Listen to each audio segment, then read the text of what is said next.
Boa tarde. Vamos à leitura do livro de Apocalipse. Revelação de Jesus Cristo, que Deus lhe concedeu para mostrar a seus servos os acontecimentos que em breve devem se realizar, e que ele, por intermédio do seu anjo, expressou ao seu servo João, o qual comprovou tudo quanto viu da palavra de Deus e o testemunho de Jesus Cristo.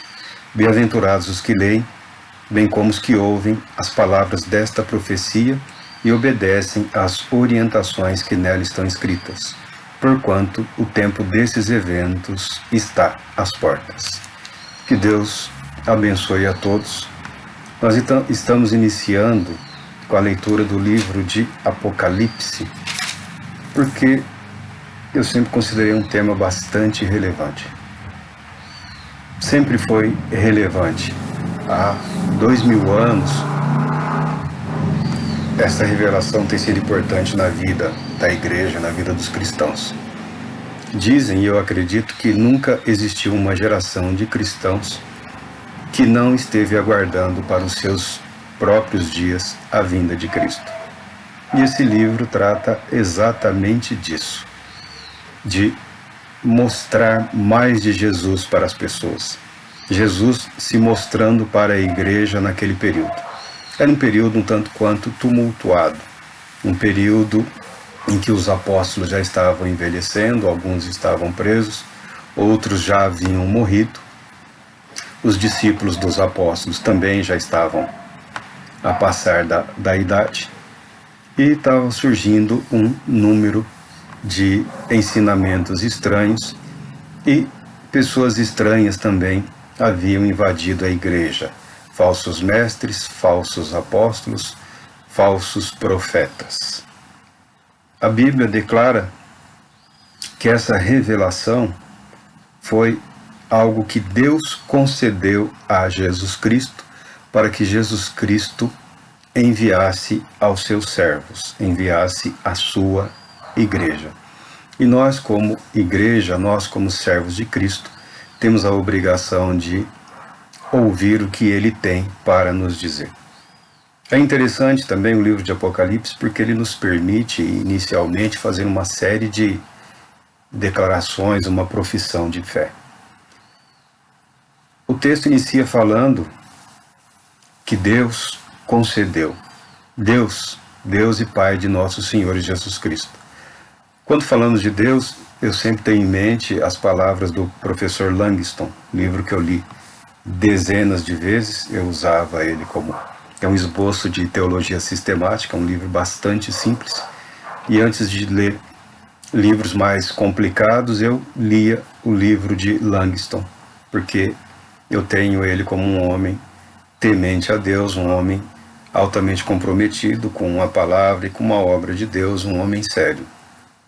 Deus é espírito pessoal perfeitamente bom, que em santo amor cria, sustenta e governa todas as coisas. Falando assim sobre Deus, ele escreveu o esboço dele de teologia sistemática. Então, para iniciarmos esse nosso estudo, essa nossa atividade, nós começamos também fazendo uma profissão, uma declaração de fé, para termos perfeita certeza de que estamos falando a mesma língua para as mesmas pessoas. Deus é o Espírito infinito e perfeito, que em todas as coisas tem sua fonte, sustento e fim. Muito provavelmente Langston se baseou em Augustus Hopkins Strong, teologia sistemática, que eu também tenho comigo e também é objeto do meu estudo. Assim nós falamos do Pai. Com relação à declaração de fé, nós concordamos com os credos antigos, o credo niceno que fala: cremos, eu vou me permitir ler, porque eu nunca me preocupei em decorar. Cremos em um só Deus, Pai Todo-Poderoso, Criador de todas as coisas, visíveis e invisíveis, e em um só Senhor Jesus Cristo, o unigênito Filho de Deus, gerado pelo Pai antes de todos os séculos, luz de luz, verdadeiro Deus de verdadeiro Deus, gerado, não criado, de uma só substância com o Pai, pelo qual todas as coisas foram feitas, o qual por nós e por nossa salvação desceu dos céus, Foi feito carne pelo Espírito Santo e da Virgem Maria, e tornou-se homem, e foi crucificado por nós sob Pôncio Pilatos, e padeceu e foi sepultado, e ressuscitou ao terceiro dia, conforme as Escrituras, e subiu aos céus, e assentou-se à direita do Pai, e de novo há de vir com glória para julgar os vivos e os mortos, e o seu reino não terá fim. E no Espírito Santo, Senhor e vivificador, que procede do Pai e do Filho, que com o Pai e o Filho conjuntamente é adorado e glorificado, que falou através dos profetas, em uma igreja única, santa, católica e apostólica. Confessamos um só batismo para a remissão dos pecados. Esperamos a ressurreição dos mortos e a vida do século vindouro. Amém. Esse é uma outra introdução à teologia sistemática que apresenta as principais declarações de fé da Igreja. Por Igreja Católica, eu interpreto como Igreja Cristã, para não invadirmos a seara de ninguém mais e não criarmos atritos desnecessários com denominações religiosas. Por que Apocalipse? Por que não? Por que não Apocalipse? É um livro que também tem sido muito deixado de lado. Muita gente o evita porque, na verdade, ele dá um certo trabalho para ler, dá um certo trabalho para ser estudado. Mas as profecias, principalmente as verdadeiras, de um modo geral, não são tão simples assim, e não são uma leitura ingênua. Requerem dedicação, requerem tempo e requerem principalmente um espírito de submissão à palavra e à vontade de Deus. Há uma série de discussões interessantes sobre quem é o autor do livro. Se foi o apóstolo João, um dos filhos de Zebedeu, chamado discípulo amado, que na verdade era uma maneira, como que uma espécie de brincadeira entre eles, né? Muito embora o texto fala que aquele a quem Jesus amava. Isso não significa que Jesus não amasse aos outros, mas ele era aparentemente tido como que protegido, porque quando Jesus estava falando com Pedro sobre a morte que Pedro teria, Pedro perguntou para Jesus sobre João. E Jesus respondeu para Pedro: que te importa se eu quiser que ele aguarde até que eu volte? Aí criaram até uma lenda de que João não morreria. Mas isso foi algo, obviamente, fora do contexto de tudo aquilo que o nosso Senhor nos falou. O objetivo dessa revelação não é só conhecimento, não é só discernimento na palavra, mas é uma vida de obediência à vontade do Deus Todo-Poderoso. Continua o texto dizendo assim: João, às 7 igrejas que estão na província da Ásia, graça e paz a vós outros, da parte daquele que é, que era e que há de vir, e da parte do cétuplo Espírito que o assiste diante do seu trono, e de Jesus Cristo, que é a testemunha fiel, o primogênito dentre os mortos e o soberano dos reis da terra, e que nos ama, e mediante seu sangue nos libertou de todos os nossos pecados, e nos constituiu reino e sacerdote para servir a Deus seu Pai. A ele, portanto, sejam glória e domínio pelos séculos dos séculos. Amém. Eis que ele vem com as nuvens, e todo olho o verá, até mesmo aqueles que o transpassaram, e todas as tribos da terra se lamentarão por causa dele. Certamente assim será. Amém. Eu sou o Alfa e o Ômega, declara o Senhor Deus, aquele que é, que era e que há de vir. Eu acredito que é João, o apóstolo, o discípulo de Jesus Cristo. Eu acredito que ele foi preparado para isso, para, nos tempos perto do fim da chamada Era Apostólica, ele tivesse algo a declarar para a igreja que estava um pouco angustiada, um pouco assustada, um pouco temerosa, um tanto quanto reticente aos caminhos que tomariam. E é certo que diversos caminhos foram tomados naquela época. Quando ele fala de 7 igrejas, ele vai enumerar as igrejas de Éfeso, Esmirna, Pérgamo, Tiatira, Sardes, Filadélfia e Laodiceia. Para cada uma dessas igrejas é dedicada uma mensagem específica. É interessante que nesse tipo de literatura, primeiro, saibamos que a literatura apocalíptica era um gênero literário muito consumido naquela época. Era um gênero de literatura que principalmente os judeus se interessavam bastante, porque é um gênero de literatura em que apresenta uma salvação de um sofrimento, de uma perseguição, de uma situação de extermínio, uma salvação, um irromper da graça gloriosa de Deus, salvando os seus e punindo os inimigos do povo escolhido. Há muitos livros que ainda chegaram até nós, e eu entendo que esse gênero literário nunca perdeu totalmente o interesse. Então, saiba que esse tipo de escrita, esse uso de símbolos, não era incomum, não era estranho para os judeus nem para a igreja naquele período, porque era um gênero literário bastante comum. Mas quanto à natureza da revelação, essa é não apenas um gênero literário, é uma revelação sobrenatural de Jesus Cristo ao apóstolo João. Revelação, palavra que todos já ouviram muitas explicações, que dá a ideia de descortinar, de tirar o véu, revelar, trazer à tona, trazer adiante, mostrar algo mais.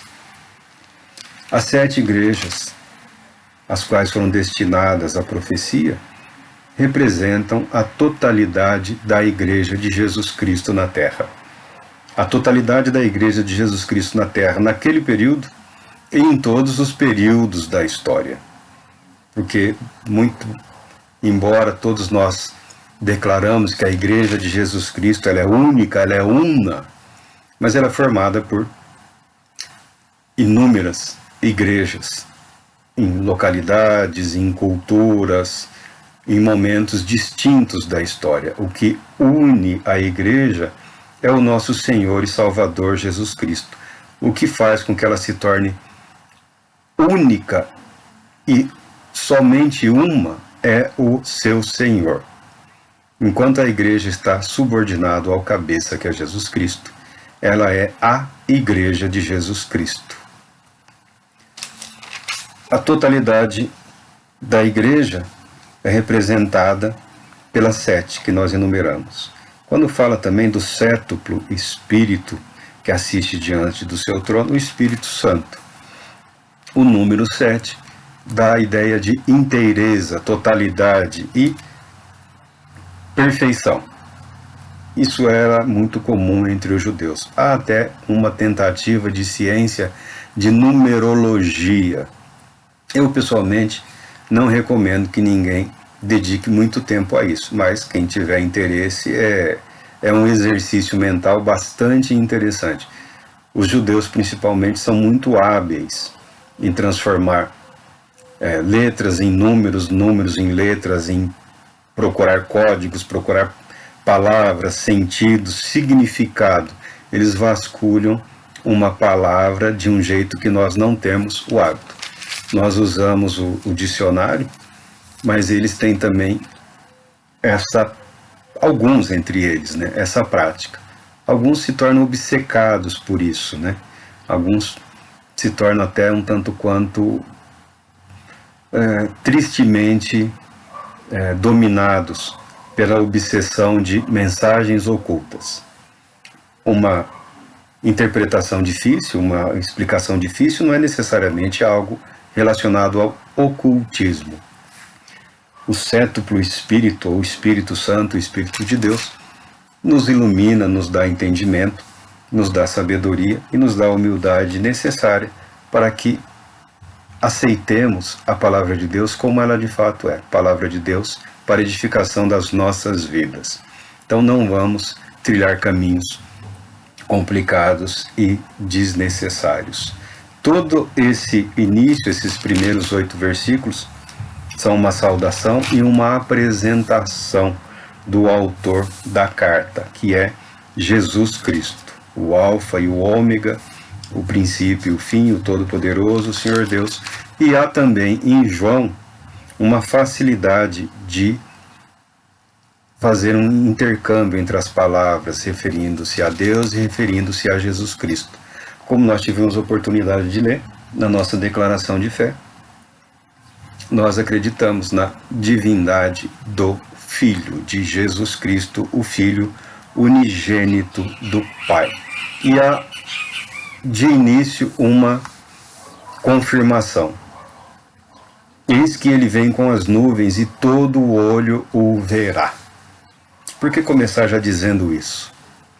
Porque já estavam começando a surgir falsos ensinamentos, falsos cristos, falsos profetas, falsas doutrinas. Vamos seguir o texto, e o texto nos mostra a situação do profeta.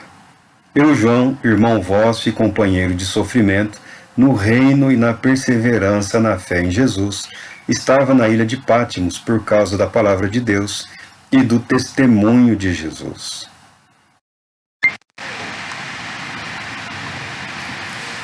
O apóstolo João estava preso na ilha de Pátimos, provavelmente por conta de algum decreto do imperador Tito Flávio Domiciano, se eu não me engano, esse é o nome dele, filho do imperador Vespasiano. Tito foi o responsável pela tomada de Jerusalém. Todos esses títulos que o texto declara sobre Jesus, que Jesus reivindica, os imperadores romanos também reivindicavam.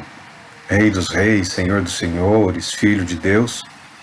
Esses eram títulos dos imperadores romanos. E quando eles passaram a exigir ser adorados como divindades, isso acabava colocando em séria a situação os judeus e os cristãos, porque se recusavam, obviamente, a prestar culto a um homem como se fosse Deus. Então teve início uma perseguição por ordem do imperador. Não foi uma perseguição generalizada em todo o império, foi em algumas regiões. Tal qual hoje o rei mandava e as pessoas obedeciam, mas obedeciam assim. É obrigatório o culto ao imperador. Ponto. Se ninguém reclama, ninguém questiona, ninguém fala nada.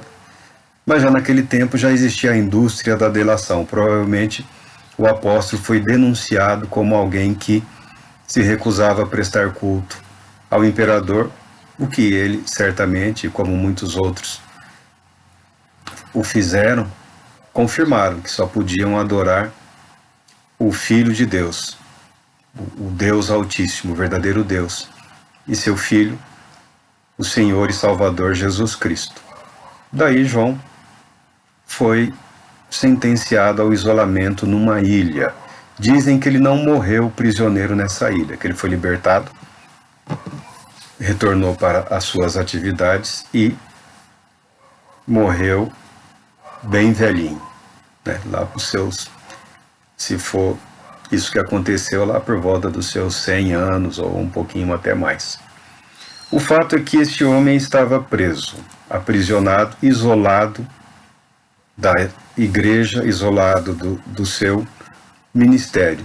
Ele não estava totalmente desassistido. Os romanos permitiam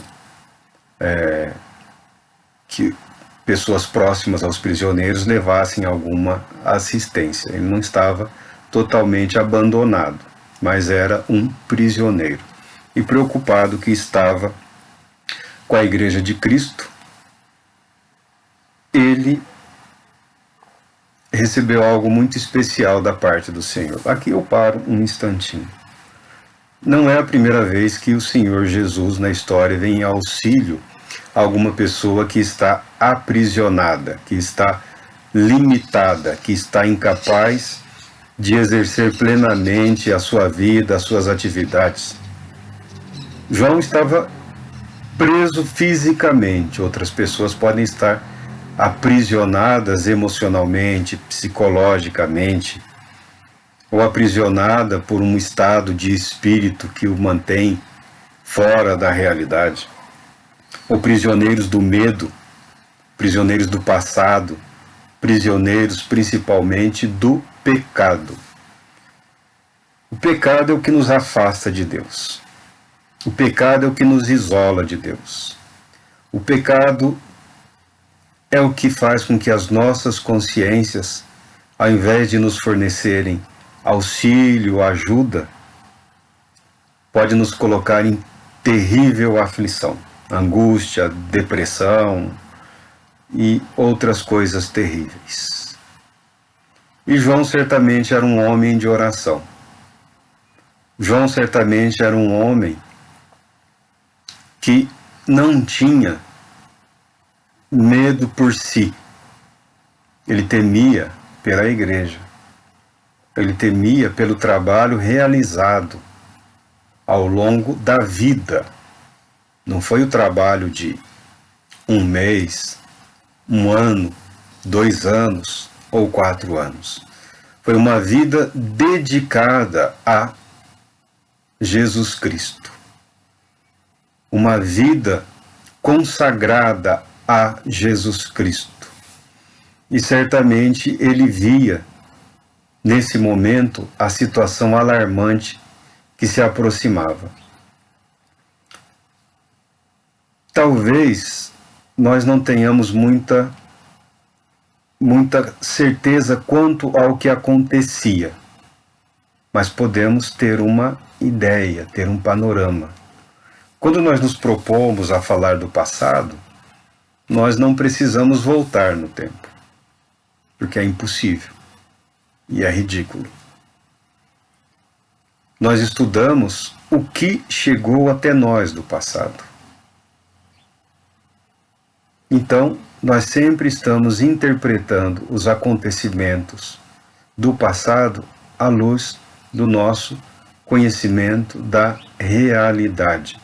Conhecendo bem o mundo de hoje, nós sabemos que o mundo daquele tempo não era melhor do que hoje, não era mais fácil do que hoje, não era mais simples do que hoje, as situações não eram em nada melhores do que as de hoje. Qual era a diferença? A diferença eram as vidas tomadas, dominadas, controladas pelo Espírito de Deus. Corações realmente voltados a Jesus Cristo. Uma vida de devoção contínua, uma vida de oração contínua, uma vida de consagração contínua. Isso é difícil para nós hoje.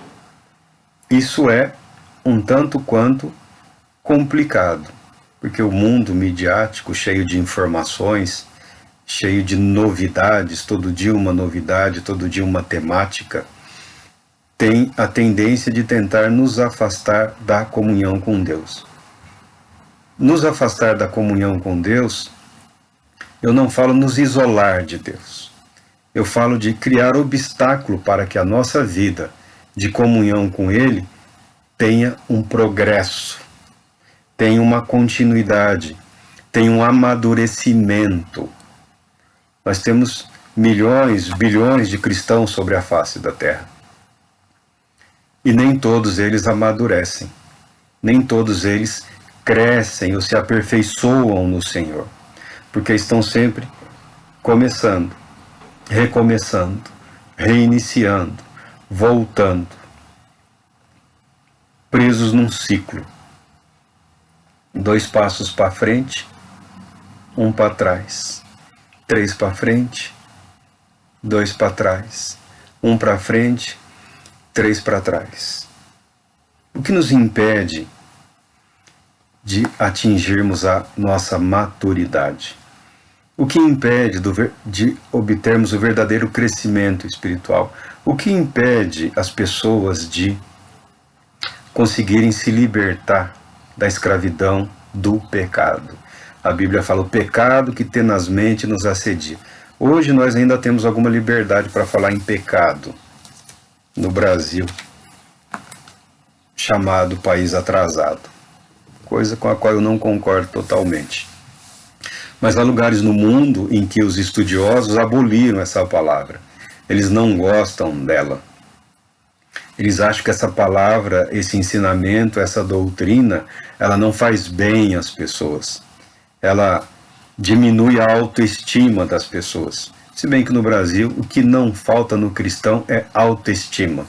O que tem de pessoas com uma elevada autoestima é algo impressionante. É algo, na verdade, às vezes até um pouco assustador. Por quê? Porque não condiz com a realidade da fé.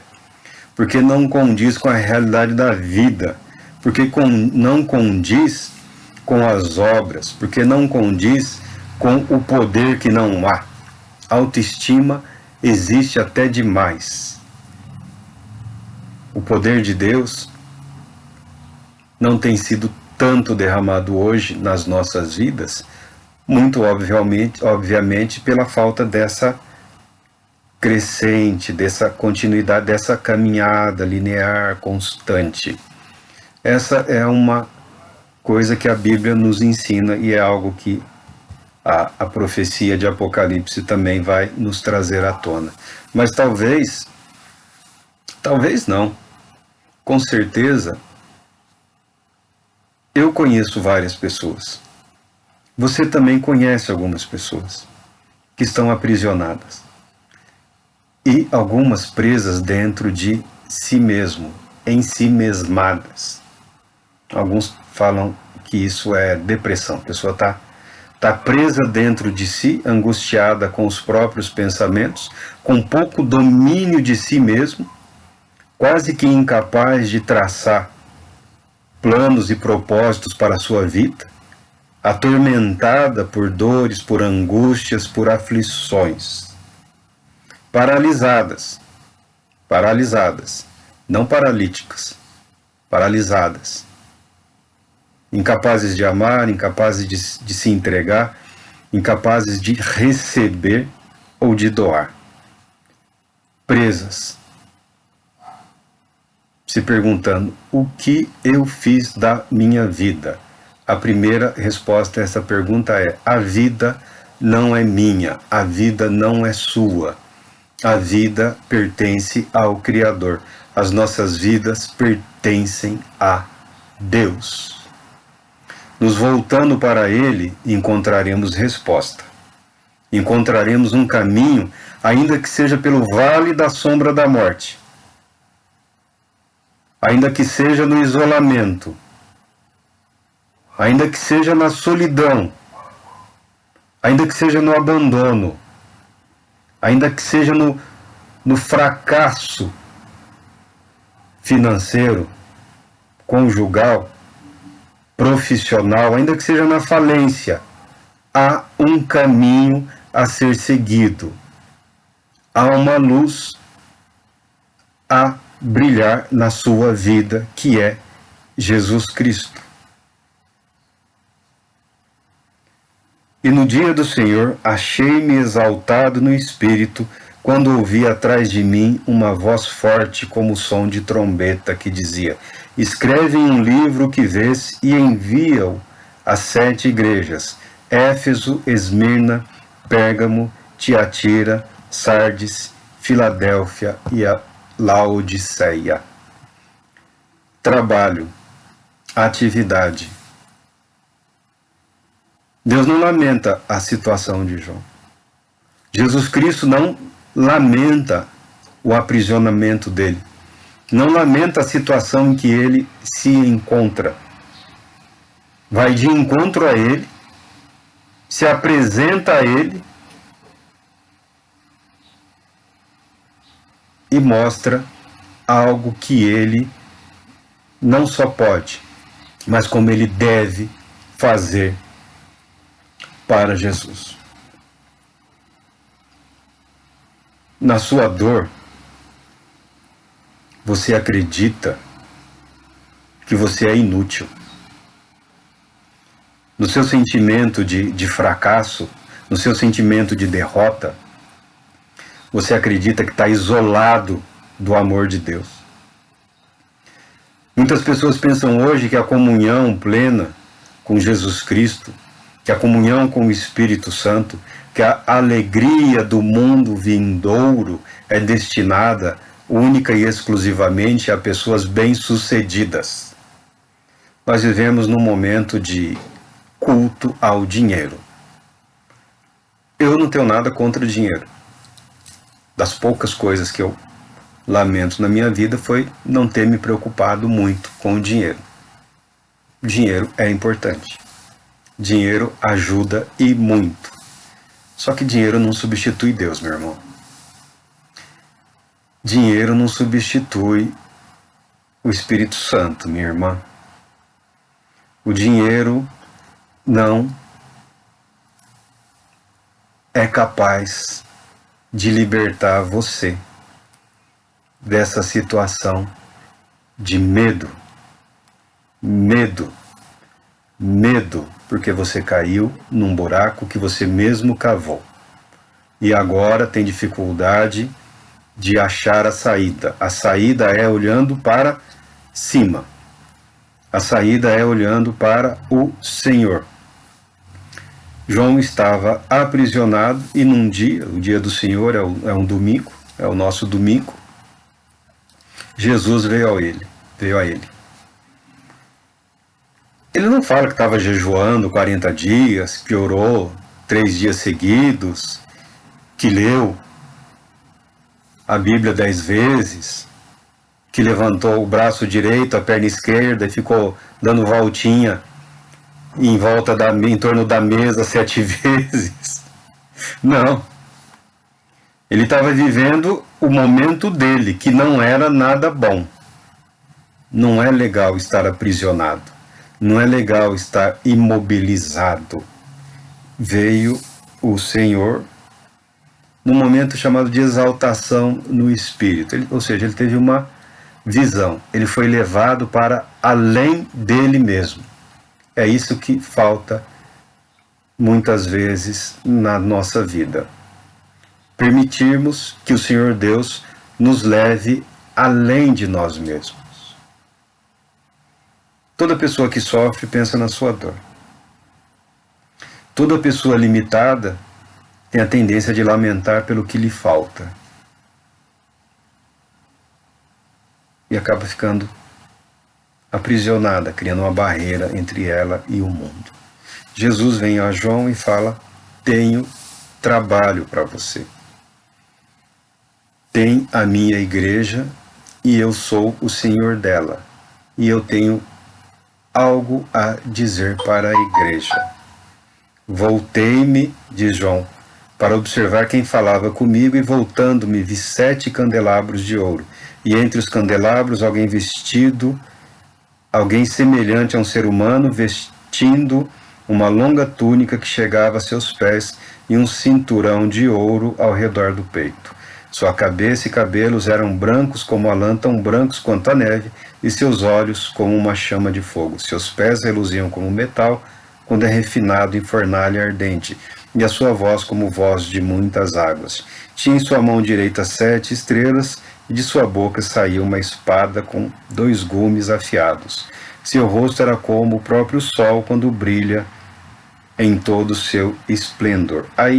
Assim que o admirei, caí a seus pés como se estivesse morto. Então ele colocou sua mão direita sobre mim e disse: não tenhas medo, eu sou o primeiro e o último.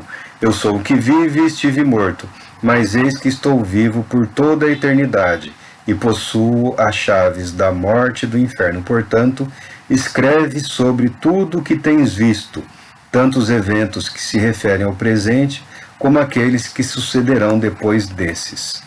Este é o mistério das 7 estrelas que viste na minha mão direita, e dos 7 candelabros de ouro. As estrelas são os anjos das 7 igrejas, e os 7 candelabros são as 7 igrejas. Toda essa linguagem aqui visa demonstrar que Jesus se apresenta como um ancião de dias, com vestes de como o sumo sacerdote. O livro de Hebreus apresenta esse ministério de Cristo como sumo sacerdote, pastor e bispo das nossas almas, aquele que intercede por nós diante do Pai, e se apresenta aqui como Senhor da igreja. Por que Jesus Cristo se apresenta como Senhor da igreja? Porque outras pessoas já estavam se apresentando como senhores. Já havia pessoas se dedicando a assumir o governo da igreja. Todas as confissões religiosas têm um método, uma eclesiologia, um modelo de administração eclesiástica. Nós não vamos entrar nesse tema e nesse mérito. A Igreja de Cristo é governada por Jesus Cristo. Se a nossa vida não é governada por Jesus Cristo, nós não somos igreja de Jesus Cristo. É simples assim. Se o Espírito de Cristo não está em nós, nós não temos nada com ele, pronto e acabou. A filiação religiosa é muito importante. A adesão, a comunhão com o irmão, a comunhão, a adoração comunitária, tudo isso é muito importante na nossa vida. Não podemos, não necessitamos e não devemos viver isolados. Mas, se você ler atentamente, depois com calma, a espada de dois gumes, a palavra de Cristo é penetrante. Não há meio termo com o Senhor Jesus. Não há meio termo. Tá? E ele fala do mistério das 7 estrelas, que são os anjos das 7 igrejas. É provável que porque Judas se refere aos falsos mestres como estrelas cadentes, né? Uma referência a Lúcifer, uma referência a Satanás, né? Um anjo. Muito provavelmente algumas lideranças que invadiram a igreja já estavam se apoderando dessas expressões e desses termos. Quando Jesus fala de anjos, a ideia é seres perfeitamente obedientes à vontade de Deus. Então, a ideia de anjo é a ideia de um ministério totalmente dedicado a cumprir a vontade de Deus. Vamos, conforme lendo, nós vamos abrir um pouco esse espaço em relação aos ministérios e à situação das igrejas. Mas como eu falava sobre pessoas que nós conhecemos, estar aprisionadas, também por esse momento em que estamos vivendo, obviamente, de perdas. Todos temos perdido conhecidos, amigos, parentes, e dia após dia tomamos conhecimento das dificuldades que as autoridades, os governos têm demonstrado para socorrer o povo, a população, nesses momentos de crise. Algumas pessoas se amedrontam, algumas pessoas ficam dominadas pelo pânico. E outros, por outro lado, são tomados por uma insensatez, uma tolice, querem desafiar a morte, querem desafiar o perigo, as pessoas tomam posições distintas, muitas vezes antagônicas, e as duas perigosas. É o momento em que devemos olhar para o alto. É o momento em que não devemos temer a morte. É um momento em que não devemos ter medo da vida. Deus tem muita vida para nós. Deus tem muito trabalho ainda para mim, para você, para todos nós. Os propósitos e os planos de Deus vão se desvelando, vão se mostrando, vão se descortinando dia após dia, momento após momento. E a crise, a chamada crise, é uma ótima oportunidade. Esse momento de parada forçada em alguns aspectos da vida profissional é bastante interessante para uma revisão. Olhar para trás para poder seguir adiante. Olhar adiante para poder refletir como chegamos no hoje, na situação em que estamos hoje. Se vamos em frente, se vamos para a direita, se vamos para a esquerda. A Bíblia promete que o Espírito Santo nos orientará no momento de dificuldade. Ele nos dirá: este é o caminho, andai por ele. Ou seja, ele nos levará a Jesus Cristo. Seja qual for a sua situação nesse momento, eu te convido a olhar para o céu.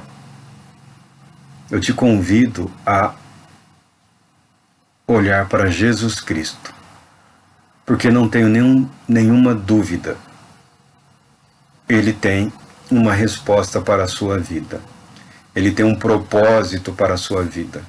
Ele tem um objetivo para a sua caminhada. Ainda que esse abismo em que você se encontra tenha sido causado por você mesmo, Ele vai usar essa situação na qual você se encontra para te mostrar o caminho a ser seguido. Não precisava estar assim? Não. Precisava ter chegado nesse ponto? Sim.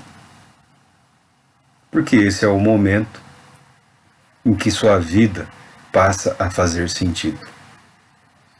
Eu não tenho nenhuma dúvida de que o escritor do livro de Apocalipse foi o apóstolo João. O apóstolo João teve uma vida preparada para isso. Não só João, todos os outros apóstolos tiveram suas vidas como que voltadas para Jesus Cristo e foram trabalhados dia após dia. Foram treinados por Cristo durante o ministério de Cristo e depois foram lapidados pelo Espírito Santo. Depois foram moldados pelo poder de Deus para poderem chegar no ponto máximo de suas vidas. O livro de João, eu creio que a primeira carta dele, que eu estava lendo esses dias, ele fala assim: a vida se manifestou, nós a vimos e dela testemunhamos, e vos anunciamos a vida eterna que estava com o Pai e a nós foi revelada. Sim, o que vimos e ouvimos, isso vos proclamamos, para que também tenhais comunhão conosco, e a nossa comunhão é com o Pai e com seu Filho Jesus Cristo. Estes ensinos vos escrevemos para que a nossa alegria seja absolutamente completa. E a mensagem que dele ouvimos e vos pregamos é esta: Deus é luz. Nele não existe a mínima sombra de trevas. Se afirmamos que temos comunhão com ele, mas caminhamos nas trevas, somos mentirosos e não praticamos a verdade. Se no entanto, andarmos na luz, como ele está na luz, temos plena comunhão uns com os outros e o sangue de Jesus Cristo nos purifica de todo pecado. Tem purificação, tem iluminação e tem libertação. Meu irmão, meu amigo, essas trevas que tentam invadir a sua mente não são o propósito de Deus para você. Tenha por certo que Jesus Cristo vai te libertar desse mal. Tenha por certo que Jesus Cristo vai perdoar os seus pecados. Não tenha medo. Confie em Cristo. Deus te abençoe, Deus te proteja. Voltaremos amanhã.